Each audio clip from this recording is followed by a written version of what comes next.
하나님의 종 이사야 49장 5절 여호와께서 말씀하시나니 그는 태에서부터 나를 그의 종으로 지으신 이시요. 우리가 그리스도 예수 안에서 하나님의 택함을 받았다는 사실을 깨달은 후에 가장 먼저 발생하는 사건은 우리의 편견과 편협한 생각들과 국부적인 충성심이 무너지는 것입니다. 우리는 하나님의 목적만을 위한 종으로 변하게 됩니다.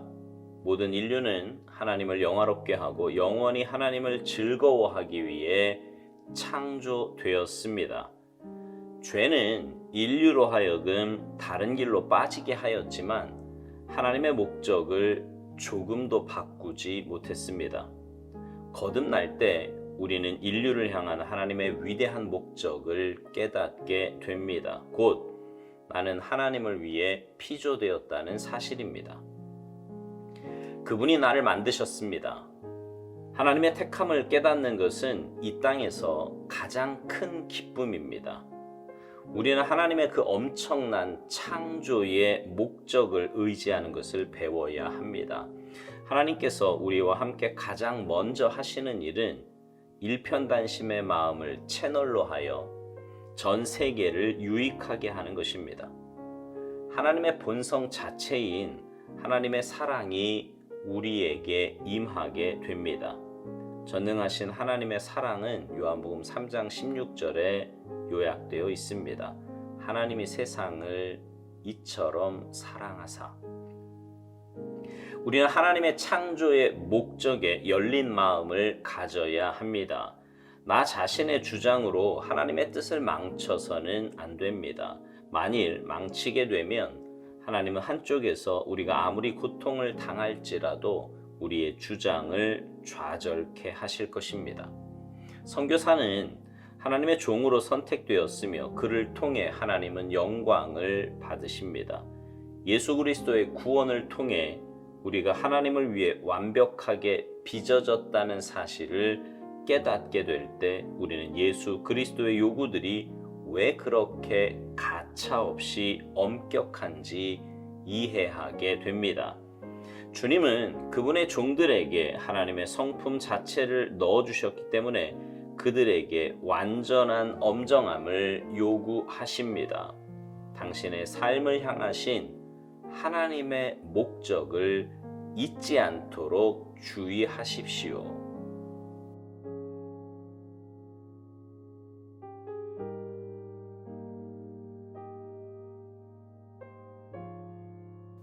이 땅에 존재하는 모든 것에는요, 다 목적이 있습니다. 우리 주위에도 보면 모든 것이 만들어진 이유가 다 있지요. 그리고 그 목적에 맞게 사용될 때 가장 최고의 효과를 낼 수 있습니다.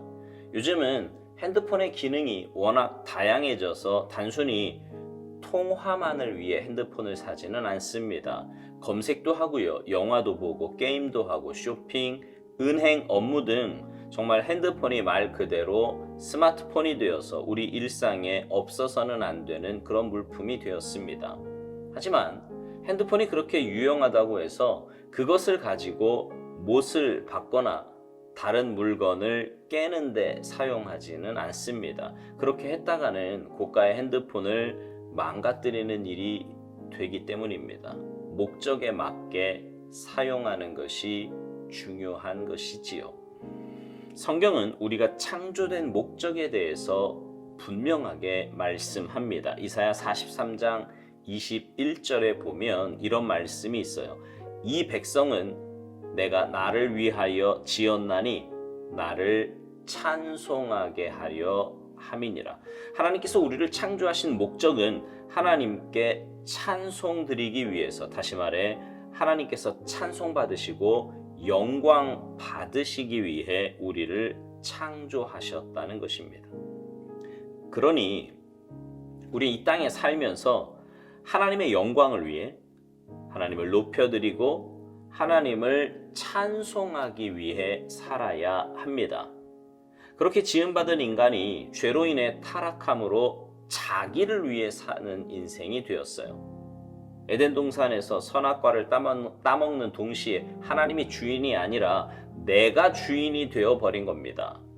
그런 우리가 영원한 지옥 형벌에 떨어지지 않고 다시 하나님 나라 백성으로 하나님의 자녀로 살게 하기 위해 주님 이 땅에 오셔서 십자가를 지셨습니다.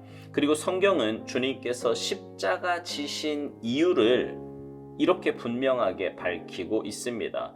고린도후서 5장 15절, 그가 모든 사람을 대신하여 죽으심은 살아있는 자들로 하여금 다시는 그들 자신을 위하여 살지 않고 오직 그들을 대신하여 죽었다가 다시 살아나신 이를 위하여 살게 하려 함이라. 오직이라 그랬어요. 오직. 주님께서 십자가 지신 이유는 우리로 하여금 나 자신을 위해 살지 않고 오직 나를 위해 죽었다가 다시 살아나신 주님을 위해 살게 하기 위함이라고 말씀합니다. 그러니 구원받은 우리는 이제 나를 위해 사는 인생이 아니라 나를 위해 내 죄 때문에 나를 대신하여 십자가 지신 주님을 위해 살아야 합니다. 오살드 목사님은요, 우리가 그리스도 예수 안에서 하나님의 택함을 받았다는 사실을 깨달은 후에 가장 먼저 발생되는 사건은 우리의 편견과 편협한 생각들과 국부적인 충성심이 무너지는 것인데, 우리는 하나님의 목적만을 위한 종으로 변하게 된다는 것입니다. 그러면서 모든 인류를 하나님을 영화롭게 하고 영원히 하나님을 즐거워하기 위해 창조되었다고 말합니다. 그렇습니다. 그것이 우리가 지음받은 이유고 목적입니다. 그리고 이것은 우리가 거듭나서 주님의 영이 내 안에 임재하시면 깨닫게 되는 사실입니다.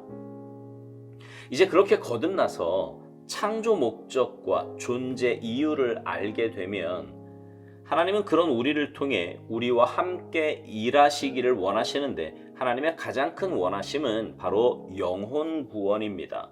성경은 이것을 하나님이 세상을 이처럼 사랑하셔서 독생자를 이 땅에 주셨다고 요한복음 3장 16절에서 말씀합니다. 오살드 목사님은요, 이 부분에 대해 하나님의 본성 자체인 하나님의 사랑이 우리에게 임하게 된다고 말합니다. 여러분 생각해 보세요. 하나님의 영광을 위해 산다는 것, 그리고 나를 위해 십자가 지신 주님을 위해 산다는 것이 과연 무엇일까요? 주일 예배 잘 드리고 봉사하고 헌신하고 생활 속에 나아가서 나쁜 짓 안 하고 착하게 살면 그게 하나님의 영광을 위해서 사는 걸까요?